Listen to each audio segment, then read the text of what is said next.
Pigmentation, మంగు మచ్చలు చాలా మందిని ఇబ్బంది పెడుతూ ఉంటాయి. మంగు మచ్చలు ఒకసారి వచ్చాయంటే అసలు తగ్గవని చెప్తూ ఉంటారు.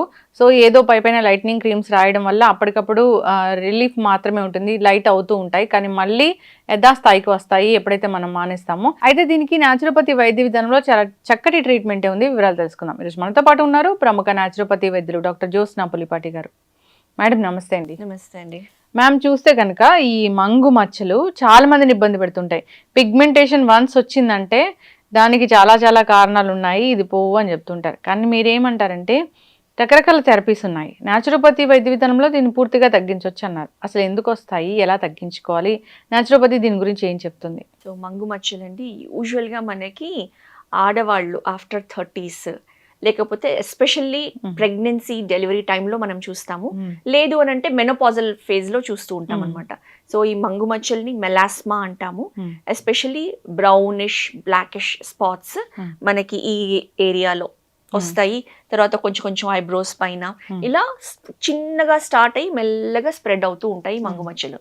అయితే దానికి కారణాలు ముఖ్యంగా చెప్పాలి అని అంటే హార్మోనల్ ఇంబ్యాలెన్సెస్ ఉంటుంది. అంతేకాకుండా మెయిన్గా ఏమవుతుంది అని అంటే మన స్కిన్లో మెలానోసైట్స్ అని చెప్పేసి సెల్స్ ఉంటాయన్నమాట. ఇవి ఈ పిగ్మెంట్ మెలానిన్ని ప్రొడ్యూస్ చేస్తాయి. సో ఈ మెలానోసైట్స్ని ఎక్సెస్ ప్రొడక్షన్ అవ్వడము లేకపోతే అబ్నార్మల్గా అవ్వడం ఈ సెల్స్ ఎప్పుడైతే ఉంటుందో అప్పుడు ఈ మంగు మచ్చలకి దారితీస్తుంది. సో దానికి ట్రిగరింగ్ ఫ్యాక్టర్స్ హార్మోనల్ ఇంబ్యాలెన్స్ అనే కాకుండా ఎక్కువ ఎక్స్పోజర్ టు సన్ వెళ్ళామనుకోండి, ఇవి మెలానోసైట్స్ ట్రిగర్ అయ్యేసి ఎక్సెస్ ప్రొడక్షన్ అనేది జరుగుతూ ఉంటుంది అనమాట. అండ్ అది తగ్గాలి అని అంటే కొంచెం నిదానంగా జరిగే ప్రాసెసే. 100% తగ్గాలి అని అంటే టైం టేకింగ్ ఉంటుంది, బట్ ఒక్కొక్కళ్ళ ఇండివిజువల్ బాడీ రెస్పాన్స్ ని బట్టి తగ్గుతుంది. అయితే ఈ మంగు మచ్చల్ని మనము న్యాచురోపతి వైద్య విధానంలో జస్ట్ ఎక్స్టర్నల్ ట్రీట్మెంట్ అని కాకుండా కంప్లీట్ ఇంటర్నల్లీ మనం బాడీ నుంచి ట్రీట్ చేస్తాం.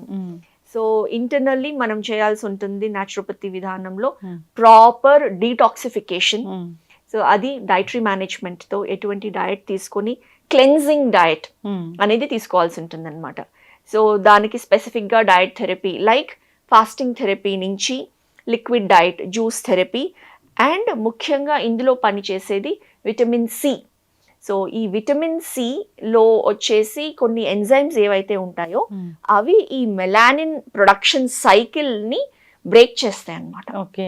సో ఇంటర్నల్గా మనం బాడీకి vitamin C rich foods like మనం నిమ్మకాయ కానివ్వండి, ఉసిరికాయలు కానివ్వండి, మనకి సీజన్లో ఉండే ఆరెంజెస్ కానివ్వండి, బత్తాకాయలు కానివ్వండి, పైనాపిల్స్ కానివ్వండి, ఇట్లాంటి విటమిన్ సి రిచ్ ఫుడ్స్ అనేది మనకి బాడీకి సప్లై చేయడము. తర్వాత ప్రాపర్గా టాక్సిన్స్ ప్రొడక్షన్ అంటే మన గట్ హెల్త్ కూడా చాలా బాగా ఉండాలి. ఎప్పుడైతే కాన్స్టిపేషన్ ఉండి ప్రాపర్గా బాడీ నుంచి ఎలిమినేషన్ అవ్వట్లేదు అంటే మన కొలాన్ నుంచి టాక్సిన్స్ అనేది రీఅబ్జార్బ్ అయ్యి ఈ టాక్సిన్స్ ఎప్పుడైతే ఎక్సెస్ ప్రొడక్షన్ ఉంటుందో అవి స్కిన్ లో, because skin is the largest organ for excretion, ఇలా ఫామ్ లో కూడా అక్యూములేట్ అవుతుంది అనమాట. సో మనము డీటాక్స్ డయట్ అనేది ఇంటర్నల్ గా డయట్ పెట్టుకుంటాము. నెక్స్ట్ ఎక్స్టర్నల్ గా, అంతేకాకుండా ఎక్స్టర్నల్ గా వచ్చేసి సమ్ రెటినాల్ బేస్డ్ కానివ్వండి, న్యాచురల్ లైక్ లైకోపీన్ అనేది మన టొమాటోలో ఉంటుంది, అది అప్లికేషన్ చేస్తే కూడా ఎక్స్టర్నల్ గా it will help lighten the spots అన్నమాట. కాకపోతే ఇది లాంగ్ లాస్టింగ్ అని మనం చెప్పడానికి కాదు, బట్ ఇట్ విల్ హెల్ప్ అన్నమాట. అండ్ ఇందులో ఇంకొక వెరీ ఇంపార్టెంట్ థెరపీ ఇప్పుడు లేటెస్ట్ గా ఇంట్రడ్యూస్ చేసింది ఓజోన్ థెరపీ. ఓజోన్ థెరపీలో ఓజోన్ అని అంటే నథింగ్ బట్ ఆక్సిజన్ కి 1 మాలిక్యూల్ ఎక్స్ట్రా యాడ్ అయినప్పుడు ఆక్సిజన్ లో O2 2 మాలిక్యూల్స్ ఉంటాయి, ఓజోన్ లో 3 మాలిక్యూల్స్ ఉంటాయి. సో ఈ ఓజోన్ కి చాలా స్పెషల్ ప్రాపర్టీస్ ఉంటాయి అన్నమాట మెడికల్ హెల్త్ లో. అండ్ ఎస్పెషల్లీ ఈ స్కిన్ లైటనింగ్ ట్రీట్మెంట్స్ కూడా ఓజోన్ థెరపీ ద్వారా చేస్తాము. సో ఈ ఓజోన్ లో మనము విటమిన్ సి అనేది యాడ్ చేసి డైరెక్ట్ గా ఐవి ద్వారా మనము బ్లడ్ లో ఎప్పుడైతే ఇస్తామో ఈ పిగ్మెంటేషన్ అనేది చాలా బాగా తగ్గుతుంది. రిజల్ట్స్ చాలా బాగా మనకి కనిపిస్తూ ఉన్నాయి. సో అంటే దీనికి ఎటువంటి సైడ్ ఎఫెక్ట్స్ అలాంటి సైడ్ ఎఫెక్ట్స్ ఏమీ లేవండి. సో ఎస్పెషల్లీ నేచర్ క్యూర్లో మనం యూజ్ చేసే ఈ థెరపీస్, ఈ ఓజోన్ థెరపీ కానివ్వండి, ముఖ్యమైనది ఏంటంటే కాంప్లికేషన్స్ లేవు, సైడ్ ఎఫెక్ట్స్ లేవు, మనం ఏ ఎక్స్టర్నల్ మెడికేషన్ యూజ్ చేయట్లేదు.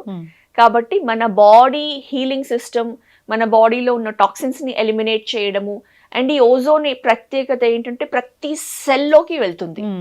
సో ప్రతి సెల్ని రిజువినేట్ చేస్తుంది, రీజనరేట్ చేస్తుంది, డీటాక్సిఫై చేస్తుంది.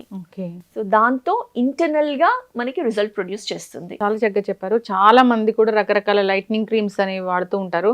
దానివల్ల స్కిన్ చాలా పల్చగా అయిపోతూ ఉంటుంది, సెన్సిటివ్ అయిపోతూ కరెక్ట్ ఉంటుంది. అండి. దాంతో ఏమవుతుందంటే టెంపరీగా తగ్గుతుంది, మళ్ళీ ఎప్పుడైతే ఆ క్రీమ్స్ ఆపేస్తామో మళ్ళీ అది వెనక్కి వచ్చేస్తూ ఉంటుంది. మీరు అన్నట్లుగా ఇంకా లేజర్స్ ఇలాంటివి కూడా చాలా మంది చేయించుకుంటూ ఉంటారు. దానివల్ల ఇంకా పిగ్మెంటేషన్ అనేది ఎక్కువ అవుతూ ఉంటుంది. సో చాలా మెయింటెనెన్స్ కూడా ఉంటుంది. అయితే మీరు చెప్పినట్లు ఈ ఓజోన్ థెరపీ అనేది చాలా చక్కగా పనిచేస్తుంది, సెల్ రిజువనేట్ అవుతుంది. అంతేకాదు ఈ సి విటమిన్ కూడా ఇస్తారు కాబట్టి అది ఇంకా తగ్గడానికి ఛాన్స్ అనేది ఉంటుంది. సో ఇంటర్నల్ గా మీరు తీసుకోమనేది కూడా సి విటమిన్ తీసుకోమని చెప్తూ ఉంటారు. అవునండి. అయితే మన లైఫ్ స్టైల్ చేంజ్ అవ్వడము, ఇలాంటి కారణాల వల్ల సరైన ఆహారాలు తీసుకోకపోవడం వల్ల సి విటమిన్ అబ్జార్ప్షన్ అనేది చాలా తక్కువ అయిపోయింది. అవునండి. సో ఈ విధంగా డైరెక్ట్ గా సి విటమిన్ అనేది ఒక్కొక్కసారి అవసరం అవుతుంది. దాన్ని మీరు ఐవి ద్వారా ఇస్తామని చెప్తూ ఉన్నారు. పిగ్మెంటేషన్ తో బాధపడే వాళ్ళు నిజంగానే పిగ్మెంటేషన్ ఉందంటే మన చాలా ఫీల్ అవుతూ ఉంటాయి, ఇంటర్నల్ గా కూడా చాలా బాధపడుతూ ఉంటాము. అవునండి. సో ఆత్మస్థైర్యం అనేది తగ్గిపోతూ ఉంటుంది, కాన్ఫిడెన్స్ తగ్గిపోతూ ఉంటుంది, ఎక్కడ బయటకు వెళ్ళాలనిపించదు. అవును. Get సో togethers ప్రతిసారి avoid మేకప్ చేయడము. వేసుకోవాలా అన్నట్లుగా ఉంటుంది. అవును. నలుగురిలో వెళ్ళాలని ఉండదు, ఇంట్లోనే ఉండిపోతారు. సో అన్ని విధాల వాళ్ళని మనిషిని కుంగ తీసేస్తూ ఉంటుంది. క్రీమ్స్ వాడాలి అంటే జీవితాంతం వాడాలి, దానివల్ల సైడ్ ఎఫెక్ట్స్ వస్తాయి, స్టెరాయిడ్స్ ఉంటాయి, ఇలా కూడా బాధపడుతుంటారు.